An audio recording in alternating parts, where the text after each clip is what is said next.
Sudah berkali-kali saya mengatakan bahwa yang namanya pace itu adalah manual kita, atau panduan kita, atau peta kita, atau rambu-rambu kita. Halo, bersama Yorita dari Mirai People Development Consultant. Kali ini saya akan mengambil studi kasus yang sedang ramai, yaitu Bapak Ade Armando. Kita lihat pace beliau ya. Tahun 2022 ini adalah tahun macan air, di mana terjadi clash atau bentrokan sio macan dan sio monyet. Saya pernah mengatakan bahwa hati-hati dengan teman-teman yang mempunyai sio monyet di natal chartnya. Jadi di natal chart itu kan ada 4 bagian ya. Ada kolom tahun, ada kolom bulan, ada kolom hari, dan ada kolom jam. Nah, jika teman-teman mempunyai lambang sio monyet di salah satu kolom tersebut, untuk tahun 2022 ini mohon hati-hati. Sekarang kita lihat pace dari Bapak Ade Armando. Ini ya pacenya Bapak Ade Armando. Kelihatan kan teman-teman? Bapak Ade Armando. Nah, kita lihat pace beliau. Kelihatan nggak ada sio monyetnya? Ya, beliau ada sio monyet di kolom hari. Dan energi apa saja yang mempengaruhi beliau di tahun ini? Tada! Nah, ada energi yang tidak baik yang mempengaruhi beliau di tahun ini. Ada energi sickness charm. Sickness charm itu akan mengalami sakit seperti itu ya. Kalau kita tidak hati-hati dalam menjaga kesehatan kita, dalam menjaga imun tubuh kita kayak gitu, atau mungkin juga kita tidak hati-hati ketika kita beraktivitas, itu juga bisa mengakibatkan kita mungkin cedera. Nah, selain itu ada ini energi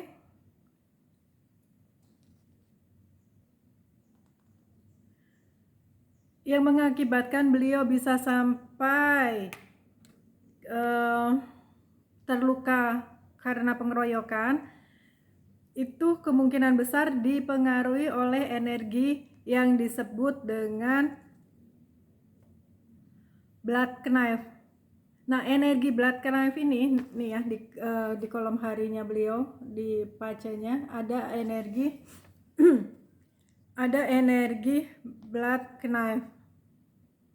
Nah, energi blood knife ini hati-hati dengan, maksudnya adalah hati-hati dengan benda tajam atau hati-hati dengan sesuatu hal yang bisa menyayat hati. Knife kan itu kan sesuatu yang tajam ya, pisau itu kan sesuatu yang tajam. Nah, oleh sebab itu kita harus hati-hati dengan energi ini ketika dalam melakukan aktivitas. Entah itu kita pergi ke kantor, entah itu kita beraktivitas di dapur, entah itu kita pergi ke pasar, kayak gitu. Aktivitas apa saja yang kita lakukan dalam kehidupan sehari-hari ini, kita harus hati-hati. Demikian juga selain hati-hati dengan benda tajam, kayak gitu, itu juga bisa hati-hati dengan sesuatu yang menyayat hati. Yang menyayat hati itu bisa apa? Bisa jadi itu adalah pengkhianatan juga mungkin, ya kan? Ya entah mungkin di kantor kan ada office politik ya. Kalau itu di kantor terkadang ada office politik di mana saling sikut-sikutan untuk mendapatkan sesuatu posisi kayak gitu kan, untuk mendapatkan penilaian yang baik oleh HRD ataupun oleh bos kita kayak gitu. Itu juga bisa, kita harus hati-hati terhadap hal tersebut. Nah, blood knife itu kan kalau kita kena pisau itu kan bisa berdarah. Nah, itu juga maksudnya adalah kita harus hati-hati terhadap sesuatu yang bisa menyebabkan kita berdarah. Ya, atau kita mengambil contoh dengan insiden pengeroyokannya Bapak Ade Armando sehingga mengakibatkan hal yang tidak baik oleh oknum-oknum yang tidak bertanggung jawab. Selain itu ada energi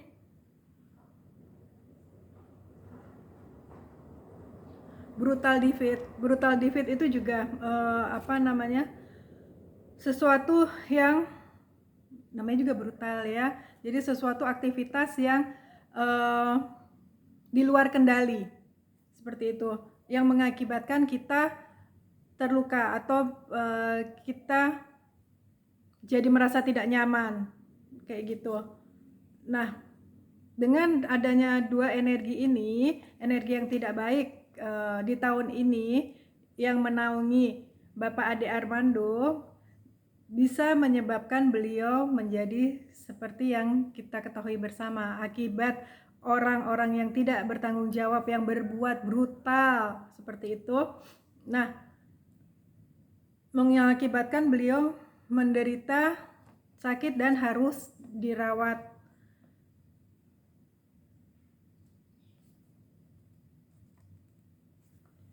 Selain itu,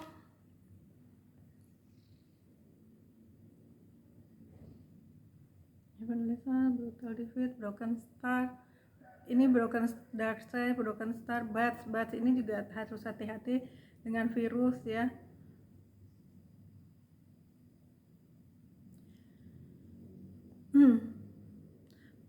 Padahal energi utama yang menaungi beliau adalah energi yang baik, energi sun dan red match marker. Energi sun itu adalah pemecah masalah yang baik. Terus energi red marker itu membuat seseorang mudah memalingkan menarik perhatian. Nah, itu gunanya pace ya.